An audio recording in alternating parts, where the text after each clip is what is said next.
All right, everybody. So we have come up with a new name for the show. We told you before that this show was going to be a weekly thing during the NFL season for the Browns and for the New York Giants. So the new name of the show is going to be For the City. And we are your host. I am Francisco, and my co-host here is Chef Boy. What's going on, my brother? How we doing today? It's good, man. How you been? Good. So we all know preseason is done. Of course, my Giants went donut in the preseason. They lost every single game, as expected, since their O-line can't protect anybody. But your Browns look pretty good, man. So how do you feel right now after the preseason, everything that just went down?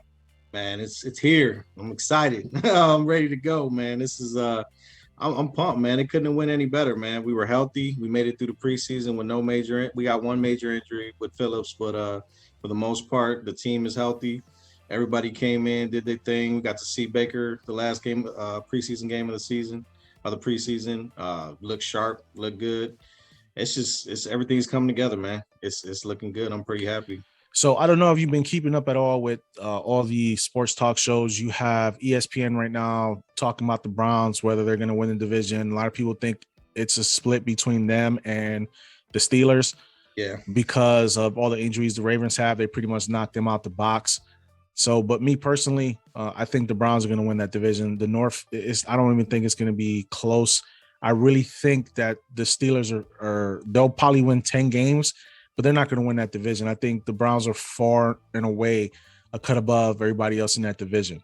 Yeah, no, I agree. I think Pittsburgh will hang around early on. I think, they're going to fade just like they did last year, probably quicker than they did last year. I mean, they've had the same coach, same system, everything for a lot of years. So I think that's going to keep them, they're never going to be completely falling off, but Ben's going to fall apart halfway through the season. We know that's going to happen. They're still trying to get things together. But yeah, I don't think for one second that, I mean, when I heard about the injuries in Baltimore, I was like, that's it, man. I'm like, that's the doors wide open.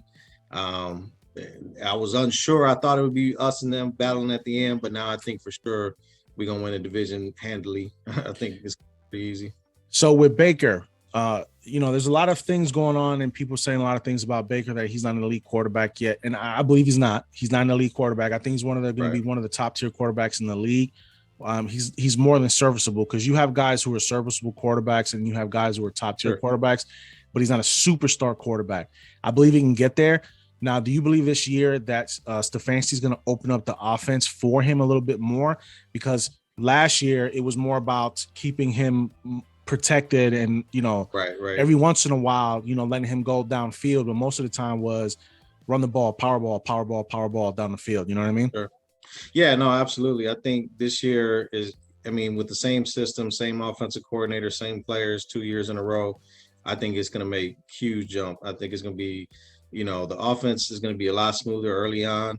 And I think that, everybody's expecting us to be running the ball a lot and stuff. And everybody was saying like, that is the key. We want to control the ball, but I think this is going to be Baker's coming out party, man. I think with Odell healthy, with more weapons to throw to this year, like I said, you cannot discount what he went through his first 3 years. He went through 3 different head coaches, 3 different offensive schemes, terrible. With Freddie Kitchens, man, that just stunted his growth. You know what I'm saying? Like, that was terrible that second year.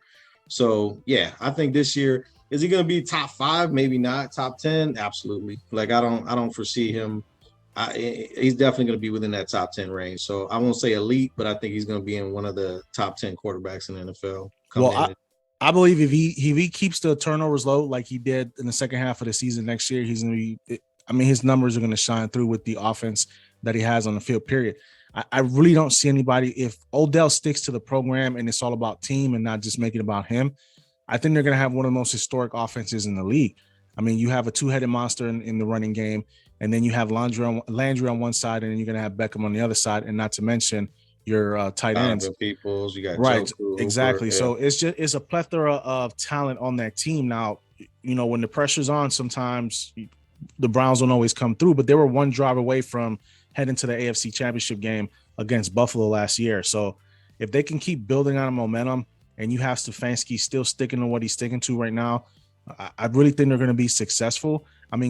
Come Sunday is going to be a big test for them against Kansas City. A lot of people think that Kansas City is going to be a revenge tour for Kansas City. They think they're going to run through the league. I don't think that's going to. I think that game is going to be a lot closer than people think. It's the first game of the season. I don't think a lot of these teams have their bearings yet like they should. Yeah. But you really haven't seen anything from the Browns in preseason because nobody really played. They didn't play their offense the entire game. So a lot of these teams are not going to be off and clicking maybe for 1 or 2 games during the season. Yeah, no, I think, like I said, this is probably the best time that we were going to get them. If we're going to get them, we're going to get them early on in the year. I mean, they got 3 rookies coming in, starting on their offensive line now. And we got Jadeveon Clowney. We got Myles Garrett, Takk McKinley. We got a revamped defensive line. I mean, we got a new secondary that's faster, smarter than we had last year.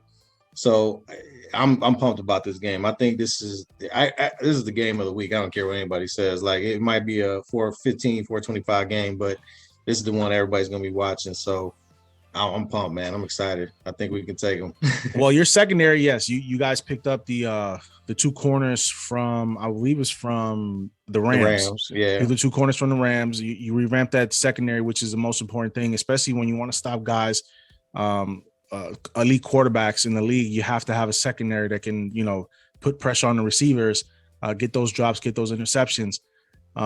So it's going to be interesting to see this game on Sunday. I mean, like you said, it's a 4:15 game, but I think this is the game everybody's going to tune into.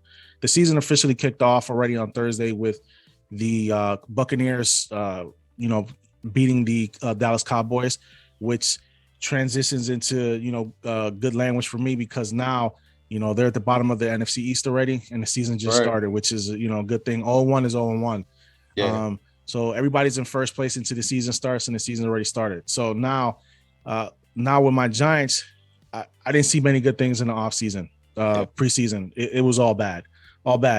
Daniel Jones throwing interceptions right in the red zone when he should be, hitting his receivers the way he needs to hit receivers, rushing. Now, don't get me wrong, that offensive line is patchwork. They made some moves last minute I made a trade for offensive lineman from Cincinnati. They also made another trade for another offensive lineman. They're trying to patchwork that line. If this man keeps turning that ball over, this is going to be a long season. Even with Saquon coming back, it's going to be a long season. I just say again. No, I was going to say, I agree, man. Everything I saw, just, even we got a closer look this year because they played the Browns and they actually, scrimmaged them a lot. So I got to hear a lot about that and hear what the insiders who were at the practices had to say about the things. And, I was optimistic because I was going off of last year's stuff. I was looking at some of the stats and stuff from last year. And it was, they're at the bottom of the barrel on a lot of stuff. Points scored, 31, total yards per game, 31.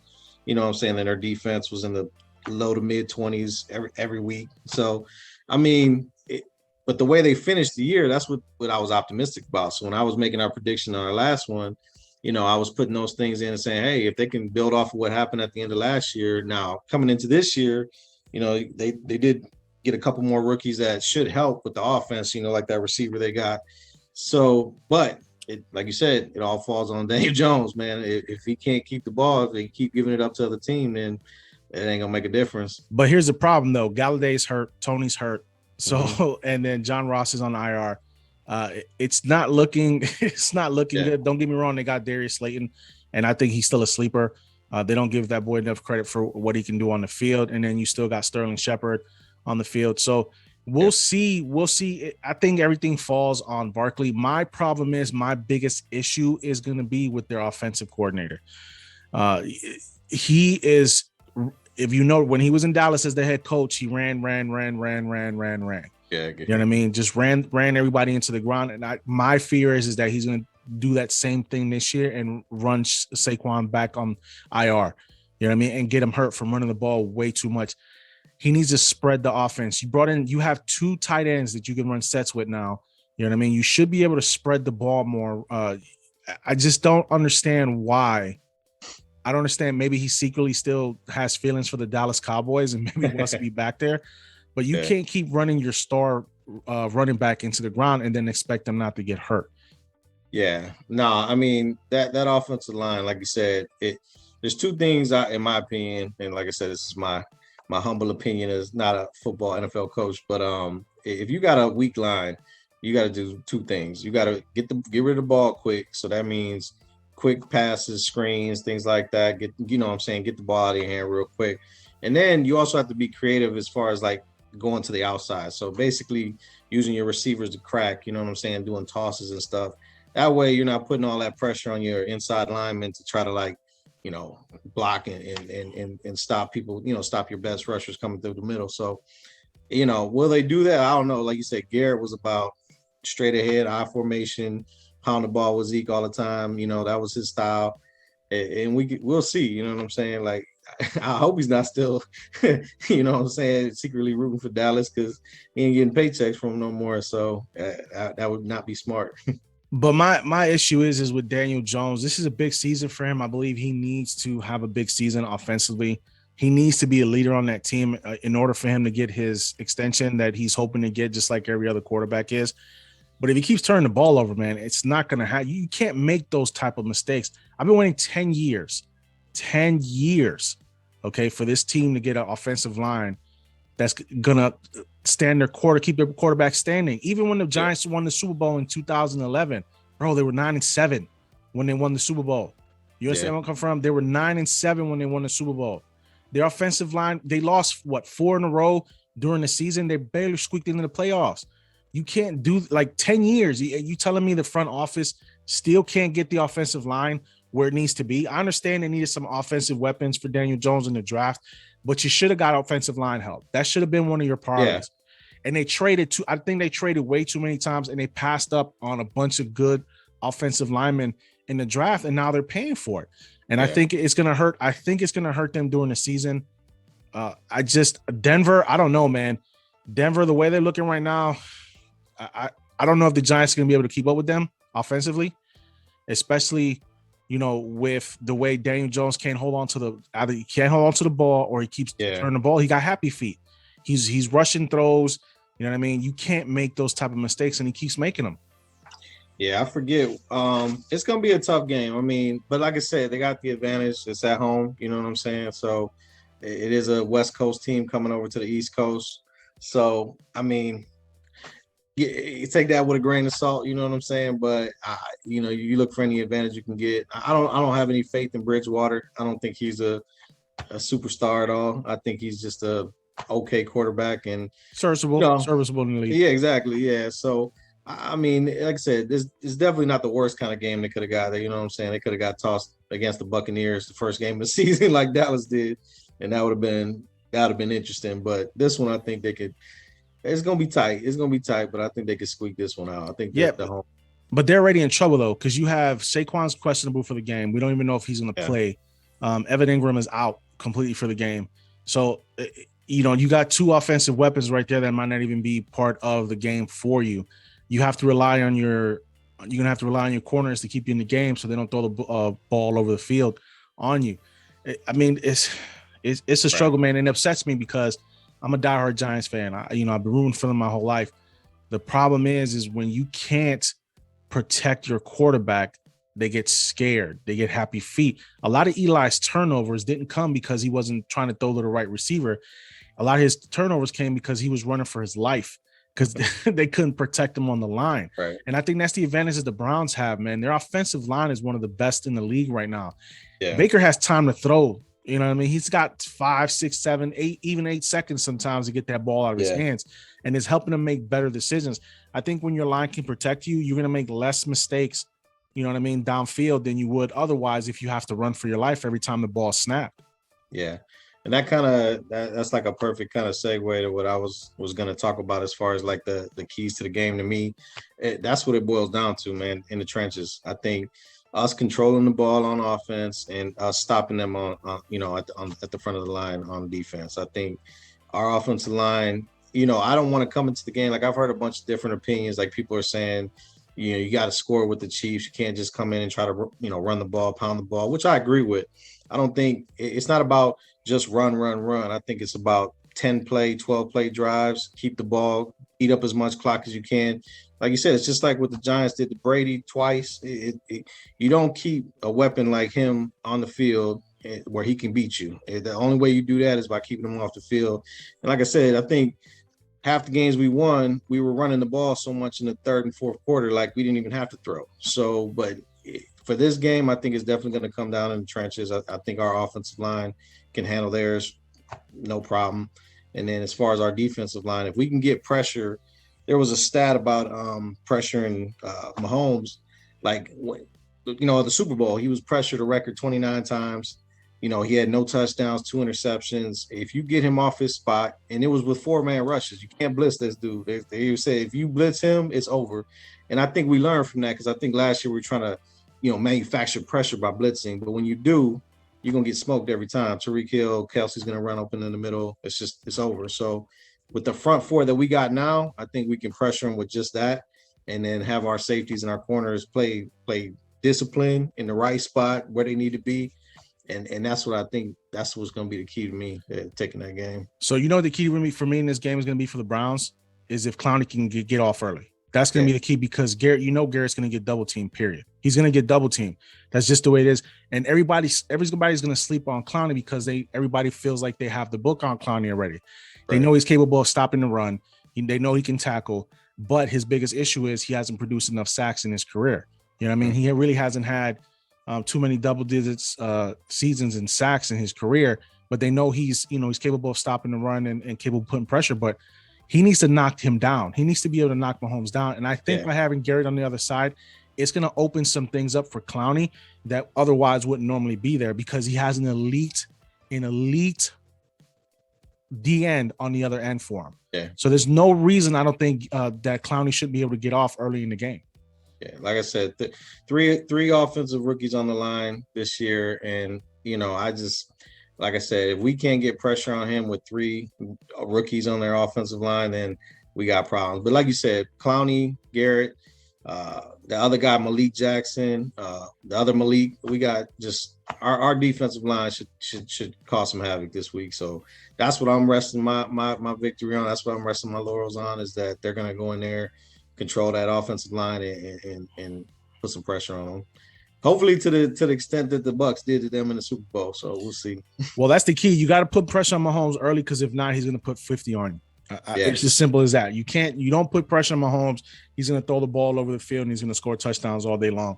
Now, if you can follow that same game plan that the Bucs did in the Super Bowl, you might be able to keep his numbers low. You can contain him. But sometimes you might not be able to stop him, because if he gets going, he starts getting hot, forget about it. He's going to find a way to get the ball to his receivers. 100%, man. Right. But I think by having the revamped secondary that you guys have now, I think the chances are good of having some breakups, maybe a couple of interceptions in the game. If you can catch him off guard, when he's getting rushed by Garrett and Clowney on the other side. So I believe pressure is the key to the game for you guys. You know what I mean? Ground and pound with the 2-headed monster you guys have. I believe if you can put pressure on, you can run the ball, it'll open up the offense for you guys downfield, but you have to run the ball.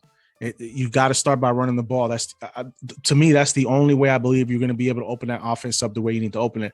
Because if you start chucking the ball down the field early in the game, they're going to be on to that. And then you can forget about running the ball the rest of the game, because now you're going to have to play catch up. Yeah. You don't want too many quick drives, 3 and outs and things like that. Yeah, definitely need to establish the run. 100%. I agree with you with that. So now, as far as my squad goes for the first game of the season against the Denver Broncos, I'm not too optimistic about this game. Saquon is one of their guys that he chews up a lot of clock. He can, score. He can get yards from the scrimmage. He's one of the best at it. He's a natural. I think he's just a natural overall talent. I think he's one of the best in the league, if not the best when he's healthy. But right now, I just don't believe they have what it takes right now to actually be a 500 team this year. Don't get me wrong. I love Joe Judge, and I think he's gotten his team ready to play. I believe that if he can keep them motivated, they'll be a 500 ball club this year. And I said it in the last show we had, and I'm very optimistic about my team. I love my Giants, but I don't see things through rose-colored glasses. I understand how things go. Right. Danny Dimes has to protect the ball. I think if he can protect the ball, they can score, because he can chuck it downfield. He's got a great arm. Yeah. But he has to be more precise when he's throwing that ball to his receivers and only put it in spots where they can get it at. But if he's running for his life, I just don't think that's going to happen. I think he's going to feel the pressure and he's going to be making throws over his shoulder. He's going to be making throws on the runs that he shouldn't. He's going to be looking for the deep play instead of checking down and seeing what his next open man is. You know what I mean? That's what I feel it's going to be. He's going to be trying to do those, those gunslinger plays like Mayfield were doing early in his career when he was just trying to make the big play instead of checking down.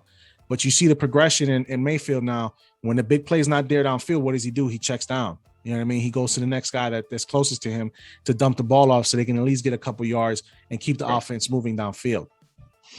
Yeah. I was looking at the numbers and like the toughest, like I said, I don't have any faith in Denver's offense. I think they're going to be a average at best offense.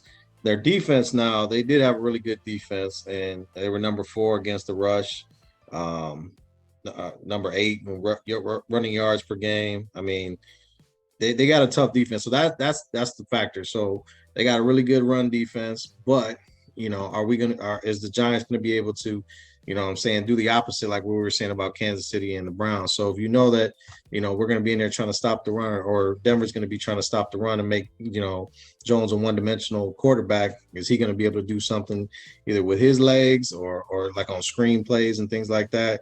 They're going to have to be creative, man. Garrett, like you said, Garrett's going to have to throw the kitchen sink. I mean, he can't just sit there and try to be like, vanilla about this. He's going to have to be creative. He's going to have to spread it out. That's the thing I do. So again, my humble opinion, if I got a good defense with a really strong defensive line, I'm spreading them out. You can still run out of a spread from them. You can go for 4 receivers and 1 single back. I mean, as long as you're not predictable with running the ball and you can spread them out and get their defense, have more smaller guys on the field, then I think they'll have a better opportunity to try to run the ball, especially with Barkley. Well, I think the Giants, what's going to keep them in the game is their defense, period. I mean, if you look at their defense up and down, their defense is stacked. You know what I mean? You have Jackson, even though he might be out for the game. You have Logan Ryan, you have Jabril Peppers, you have James Bradbury, Blake Martinez. Blake Martinez is a dog. He will, you know what I mean? He's going to scrap you. You have Leonard Williams and Dexter Lawrence. So you have a defense. You have a defense that can keep you in games, but the problem is the defense is going to get tired out if they're going to be on the field every 3 and outs. You can't do that, man. You have to give them time to rest, and I think they'll be more efficient that way if they can chew up yards, chew up clock, and let that defense rest to get back on the field to keep them in the game.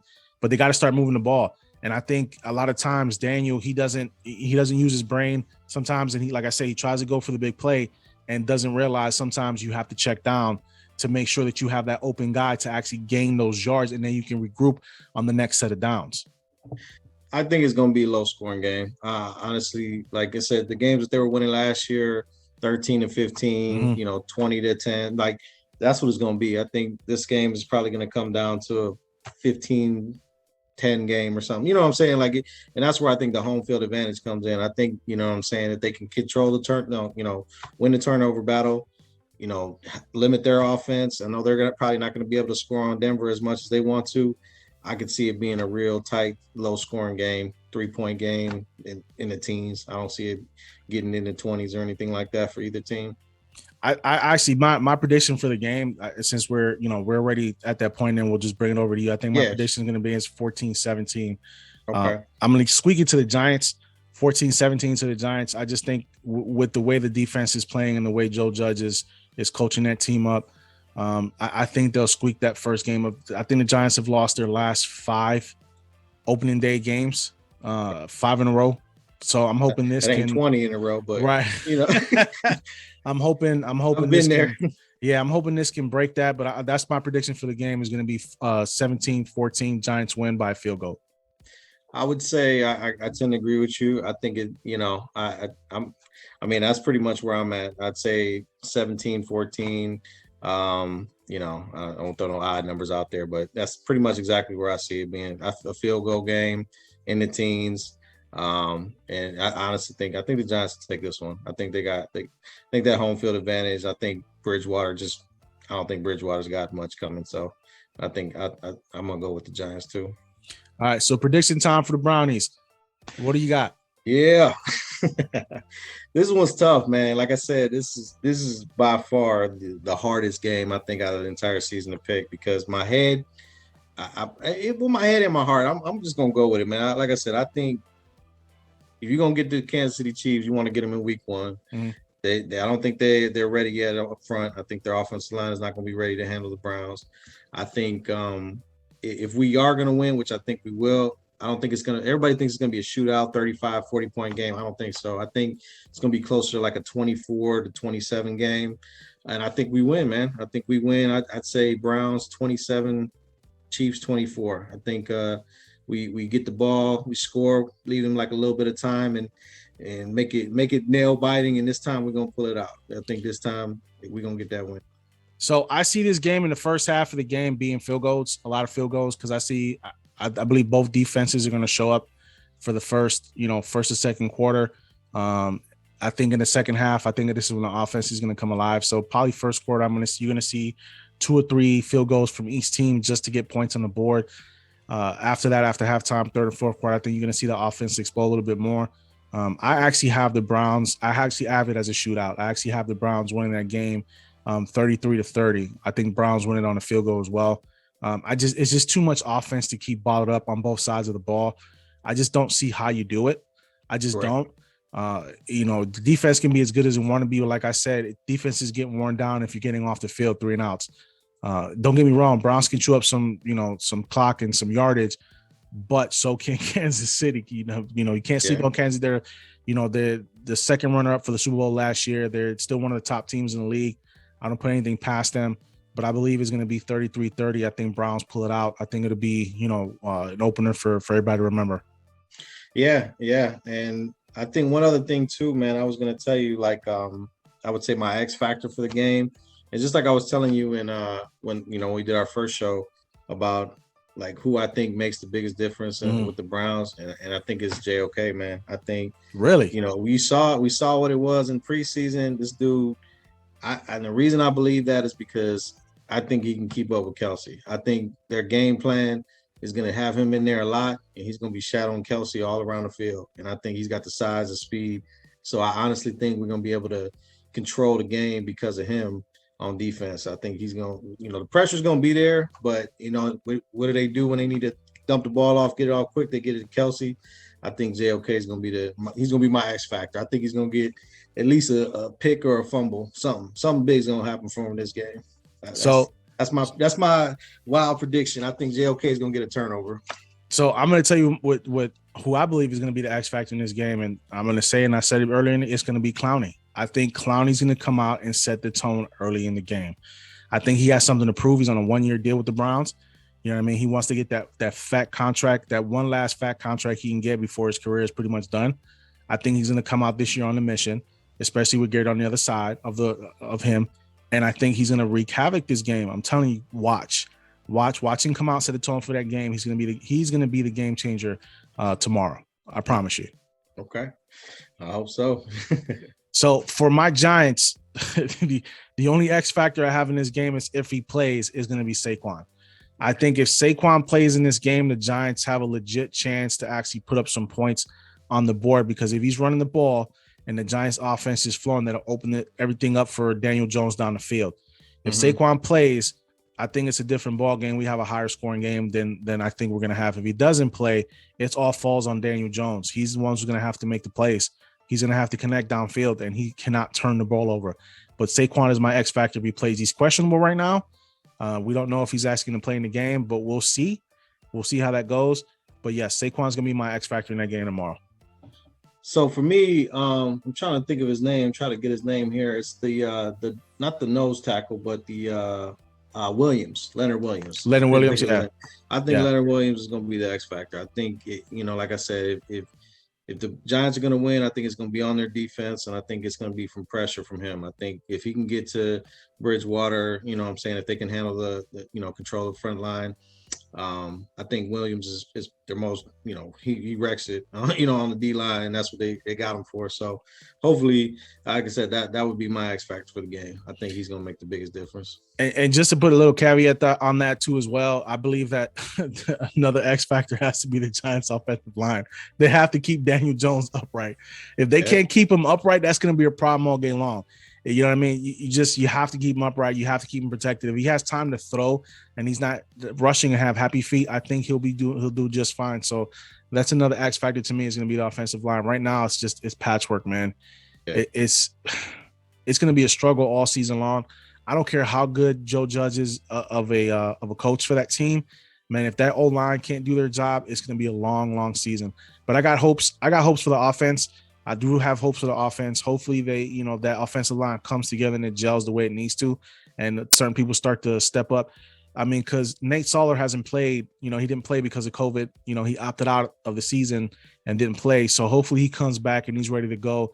I don't have to worry about Will Hernandez. He's a beast when he's, on that line as well. But there's certain guys that, man, things got to get better. You didn't bring in guys like Price in because your offensive line was doing good. You know what I mean? Yeah. He was a bench player for Cincinnati. Yeah, I was going to borrow some from the Browns, man. Right, that he was going to get cut. So we'll see how it goes, man. But I appreciate you coming on, man. Absolutely, like I said, man. We'll do this every week. This show is called For the City, and we will most likely, this is going to be a Tuesday show. We don't do the Monday morning quarterback thing like the rest of you folks do. Our show will be on Tuesdays, so look out for it. We might be doing some YouTube lives as well. We'll see how that goes down the road. So, Chef Boyd, let everybody know where they can find you at. Where they can find me at? Yeah, they can find me on your show. They can find me in Cleveland and Leary, Ohio. Shit. I mean, I'm not doing too much other stuff, man. Like I said, I'm not on a lot of platforms like that. I mean, Facebook, that's about it. I'm not on Instagram like that. But yeah, no. Hopefully, like I said, on YouTube with this and on Facebook, man. And in my city. All right. So, all right, folks. We will see you next episode. Appreciate you. Have a good day.